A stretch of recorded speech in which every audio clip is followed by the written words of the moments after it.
The recent ability for us to get into the shale gas is an opportunity for the United States, which is why Bill and I are talking about how do we export this? How do we make sure it's profitable to get it? And how it can transform manufacturing in the United States. If you go to Europe right now and you try to, if you're a company and you try to use natural gas, you're paying a heck of a lot more than you would pay here in the United States.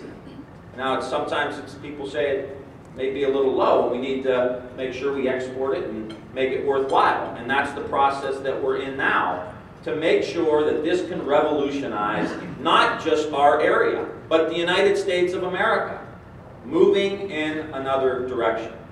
And our economy and our ability here in the United States to move and be nimble is second to none around the world.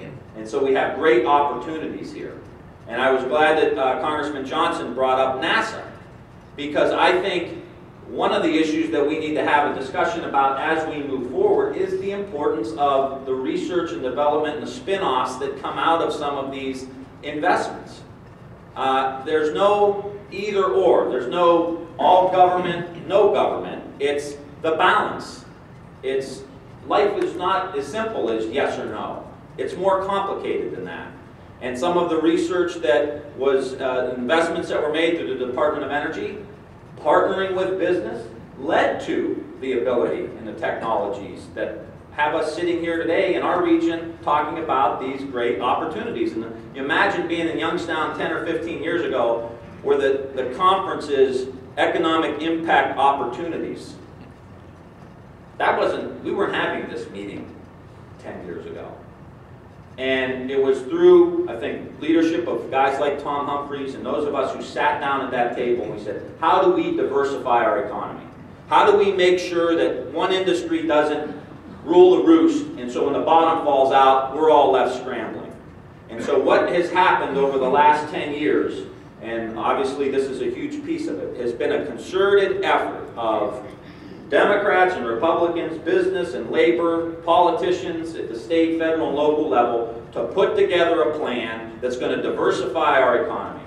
And we kept plugging away. And then in 2007, we put the Tech Belt Initiative together, which is saying on trips that I took to China and India, just realized Niles, Ohio is not competing with Youngstown. And Youngstown's not competing with Cleveland. And Cleveland's not necessarily competing with Pittsburgh.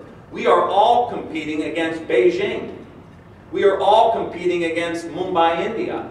So we better come together as this technology belt and say, what's our plan? And we just kept chipping away and kept having conversations, investments into the incubator. The Chamber of Commerce took the lead on growing local businesses, which they've done a phenomenal job. Then boom, here comes V&M Star. And we were all involved. Who did it? We all did it. We were all involved in the negotiations for V&M Star. We were all helpful in getting the $20 million from the Recovery Act to do the site preparation work. We were all working to make sure that tariffs went on the Chinese tubing that was coming in so that V&M could compete fairly. That was a team effort. And boom, we hit this big project. And boom, Youngstown's on the front page of business websites and everything else about this huge investment. Yes, a new steel mill in Youngstown, Ohio. Yes, that's what you just read. And so we kept going to help diversify. In the Warren Technology Energy Incubator that's going to be opening up here pretty soon in downtown Warren, partnering with Kent State to make sure that we have the capabilities to take advantage of the next generation of new energy that's coming down the pipe. Yes, the business software incubator in downtown Youngstown to make sure that we are continuing to diversify through business software. And then, kaboom, a few months ago with the first National Additive Manufacturing Institute that was a Tech Belt proposal for $70 million in downtown Youngstown, Ohio. The first one. And I don't care if you're a Democrat or Republican, the President of the United States standing at the podium at the State of the Union saying Youngstown, Ohio is leading in this area is a very, very important thing for us. And a couple days later, I go to a land-grant college talk in D.C., downtown. And they wanted, Ohio State was involved, so they wanted me to come and talk about this new Additive Manufacturing Institute.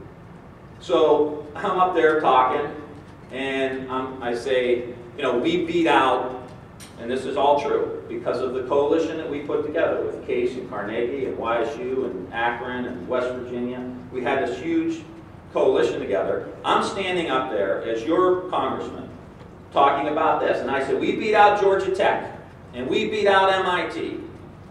And the woman from Ohio State yells out from the crowd, yeah, and you beat us too. And then someone on this side of the room, this isn't Ohio land-grant colleges, this is national land-grant colleges. Someone yells out from the other end of the room, yeah, you beat us out too. And then there was a line of people to come up and ask questions. The first person that comes up says, Congressman, we just want to let you know that we're trying to put a Youngstown plan together for the next institute that they're going to fund. Now think about that. We want to put a Youngstown plan together in front of all of the land-grant colleges in America. That is because of what you do. It's because of what Tom does. It's because of how we work together. They know they can come here and work with both members of Congress.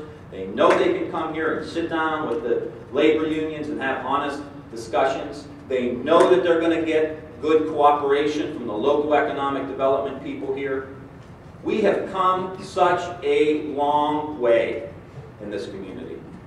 And I think that the natural gas and the Utica and everything that's happening here is God's way of saying, you weathered the storm. You know? You did it. And here you go. Now take it to the next level. And that's what's happening here. And we are going to work now from the Appropriations Committee, working with Congressman Johnson, the Defense Appropriations Committee, to try to build an ecosystem here of skilled workers, additive manufacturing, business software, clean energy. The future, the next NASA. The spin-offs will be happening here. Ground zero will be here because of the work that we've all done and that we're going to continue to do. And let the private sector come in and make money and hire people and get your profits up and get the housing market back up and running, and let's go. And let's give young people the opportunity to come back here. And that was the goal. If I pull out my original flyer from my first campaign, it was public-private partnerships, working with local universities, and how do we get young people to come back to our community. And we are doing that now. And so we're going to build this ecosystem into the schools. How do we have 3D printers in our schools so that the young kids coming up can have access to that? How do we get them involved in the STEM education so that this industry can continue to grow and multiply?